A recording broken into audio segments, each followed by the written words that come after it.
California fires, live updates, 18 arrests so far in Eaton Palisades fires. It's looking like there is significant numbers of people committing arson. We talked about this a little bit and had some video of what seemed to be homeless people starting fires. So nearly a dozen people are believed to be dead, with the Los Angeles County Sheriff saying he expects that number to rise as devastating fires spread across Southern California amid dry and windy conditions, leaving officials scrambling to contain the historic destruction. Thousands of firefighters are battling at least 5 sprawling wildfires spread around the LA area. The largest, the Palisades fire in Pacific Palisade, has scorched over 20,000 acres, destroyed thousands of structures, and is 8% contained. The Eaton fire in Altamira now stands at more than 13,000 acres and 0% contained. More than 150,000 people are under evacuation orders. This is probably the biggest disaster since Katrina. I mean, Katrina was an absolute train wreck of a mess in New Orleans. And this seems to be, I think the worse deaths than the hurricanes from last year. Yeah. I mean, there's a lot of damage in North Carolina, and I think that the government performed it will shake out that the government performed significantly worse in North Carolina than here because of the people that are affected here. I think the federal government's going to be throwing money at the millionaires that have lost their $1 million homes and stuff. But I do think that at the end of the day, you're probably going to see at least a few hundred dead. And I don't know exactly how many people died in the hurricanes, but it has impacted a lot more. This has impacted a lot more people. And again, they're predicting fire winds going, picking back up in the next couple days, and with fires that are 8% or 0% contained. These fires have been raging for now 3 or 4 days, and they've had no ability to contain them, or that's just. I mean, that just means that there's going to be more and more destruction. And look, I've been to LA a lot, and these areas there's a lot of shrubbery and dry stuff that can burn. A lot of tweakers. And there are I'm not a lot trying of to be crass or insensitive. No. I never tried to be. It's awesome there when you are, though. Tweakers in the woods doing what tweakers do. It's true. And I had an instinct from the first time I saw someone on Twitter point this out that it might be the tweakers. And someone in the comments was like really offended that they would even think that. How dare you? That's how you know it's true. How dare you think that this was arson? That's so insensitive that you would even say that. That's how you know it's true. It's climate change. Shut your mouth. And I was like, oh, yeah, it's arson. It's definitely, that's how you know it's true. I have said before, the Venn diagram of mentally ill and homeless is almost a circle. And when you get mentally ill people, put them in a dry, shrubby place, things spark. Oh, God. Well, the terrible thing on this, too, is so many people did not have home insurance. Yep. Because the insurance companies had dropped them, because obviously they did their own kind of empirical study on it and said, this place could catch on fire because the state of California stopped the controlled burns.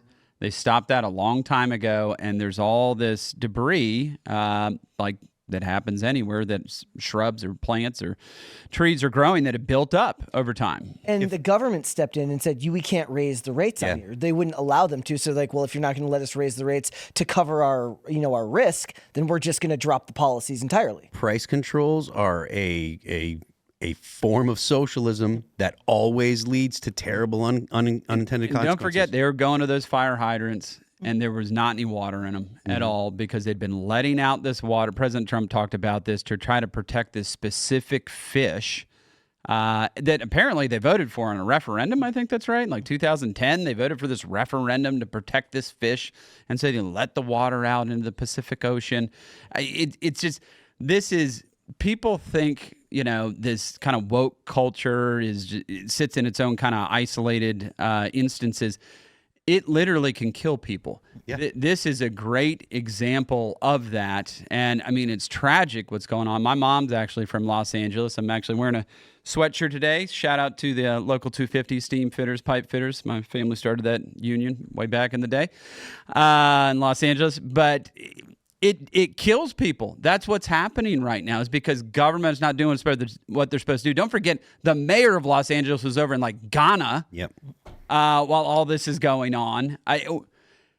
It's unbelievable. I don't know if they had her trapped kind of like at an airport trying to ask her a question, and she didn't even answer. So I mean, what no did she answer. say? Karen Bass. When they did whatever it was, the referendum for the fish and letting the water out, did they say that this could be a risk down the line, that there might not be water for the I sample? don't know that as a fact, but I highly doubt Like they didn't even bring it up? And this is but this is the problem with California. The legislature does not legislate because they're cowards. And so what they've done is they've put everything out on referendum. You all decide. This is a republic. This isn't a direct democracy. They're running it like a direct democracy over in California. And at the end of the day, the deep state runs the place because everybody is on such short-term limits within the state legislature that the administrative staff that just runs it there, they make the call. So then these citizens look at it and say, okay, well, they don't have any clue that they could be at risk. The people in there are like, look, okay, we'll put ourselves at risk for this fish. That's insane. Yeah. I mean, For this fish. It's kind of the same thing as like gun control, right? Like you legislate yourself out of the ability to defend yourself because they don't have the ability to think more than one or two steps ahead. I mean, think of, outside of the United States, Germany, right? This war that's been going on with Ukraine and energy getting shut off there. They shifted so quick and so rapidly to this green energy economy over in Germany. And then I guess a lot of people didn't know this, but they were still buying coal and natural gas from Ukraine. They shut it off. And next thing they know, there's like, oh my God, my utility bill is 3X, 4X, 5X. What happened? It's literally, these woke policies can end up killing people. And back to Phil's point, it's not focused on human flourishing, human good, trying to have the individual be able to maximize their life and their true potential. Yeah. You'd mentioned Gavin Newsom and about the mismanagement. He's calling for an investigation into wildfire water supplies. So KTLA is reporting Los Angeles, California Governor Gavin Newsom has ordered an investigation into the Los Angeles Department of Water of Power amid reports of a loss of water pressure to fire hydrants and limited water resources in the wildfire zones.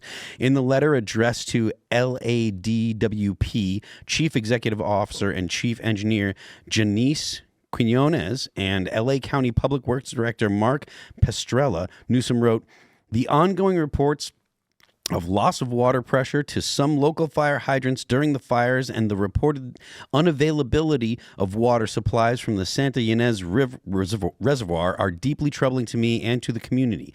We need answers to how this happened," Newsom continued, explaining his decision to order an independent investigation from state water and fire officials examining the cause of lost water supplies and pressure. I am sure they will get to the bottom of it. How this happened. Look in the mirror. This guy's been in state government, forever. Mm-hmm.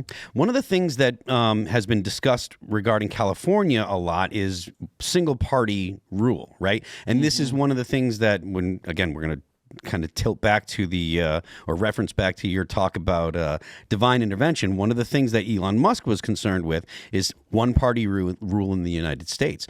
These are the kind of terrible things that happen when you have one-party rule. You look at Mexico, they've had a one-party rule in that country for decades, probably 50 years, right? And because of it, the crime is rampant, the corruption is rampant, there's no serious party, there's no serious opposition party, and that kind of single thought process only leads to corruption because everyone. Go ahead.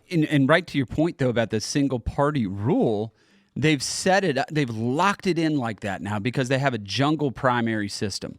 So for those that aren't familiar, they have this primary where the top two vote getters go on to the general election, and many times that just ends up being the top two Democrats running in a general election. Just to remind everybody, primaries are their parties nominating somebody to run in a general election. Yeah. This jungle primary system is insane, and it locks in single party rule in a state like California. Yep. So you guys got nothing. So we were going to talk about the Arsonist, right? So there's video that we have from the New York Post here of a homeless man with a flamethrower, and he's busted on suspicion of arson near LA's Kenneth Fire after residents detain him.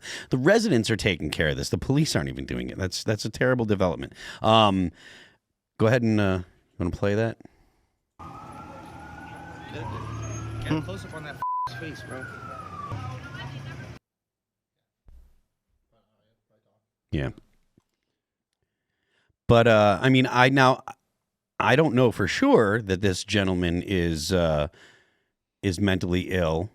But if you're starting fires when there's massive fires already happening, One could surmise. I would imagine that you probably are a little on the nihilistic side. Probably feel like it's easier to avoid getting caught. Well, I maybe feel like if you do get caught, there's not going to be significant punishment either. Yeah. Because historically, California has only recently decided to start enforcing the law. There was a referendum that just passed this past November, where the public decided that they want to see people be punished for shoplifting and stuff. Everyone's seen a bunch of. So like it doesn't have to be $900 anymore? And I don't know when it goes into effect, but that was the referendum. They want to see people actually getting punished. And I actually saw a little clip from X of two girls in the back of a cruiser, and they were talking about what happened, and one of them was like, "Whoa, this is a felony? What do you mean?" And she's like, "Yeah, they changed the law." And she's like, "Oh my God." And they were like all bummed out because they've made crime illegal. There is an argument to be made that says, hey, if you punish people for crime, it will deter people from committing crimes. It is a deterrence. It's been proven out, I don't know, over the last several thousand years. Yeah. Which goes back to my argument about property rights, right? Even if it's the small things like, a couple $1,000s in clothing or bags that they could grab from a department store and run out the door, if you don't actually prosecute that stuff, then people will feel like it's just acceptable to go ahead and steal, and then you'll get more and more of it. Thankfully, for California's sake, they decided, hey, this is too much for us. We're seeing businesses leave. We're seeing people just continue to ignore the law, and small businesses are the businesses that get hurt the most. The mom and pop stores, as if it's not hard enough to compete with Walmart. It doesn't really hurt Walmart much if someone goes in and they grab a boatload of clothes that they paid 35 cents a shirt for or whatever and run out the door. Mom and pop store doesn't get the same kind of bulk discount, and they can't absorb that kind of shrink. Nope. I mean, let's be honest. What are the chances that the guy in that video is a citizen? Low, very low. And what are the consequences for him if he's not? Is he going to get deported? Well, I mean, hopefully. Again, this is why. I mean, I don't like all of this jeering, oh, it's California, let them go to hell, all these. No, I don't. These like really that. edgy takes about how they deserve this, but in a lot of ways, their voting brought this upon themselves. Thanks for checking out this clip from Timcast IRL. Make sure to watch the show live Monday through Friday at 8 p.m. Subscribe to this channel, and we will see you all there.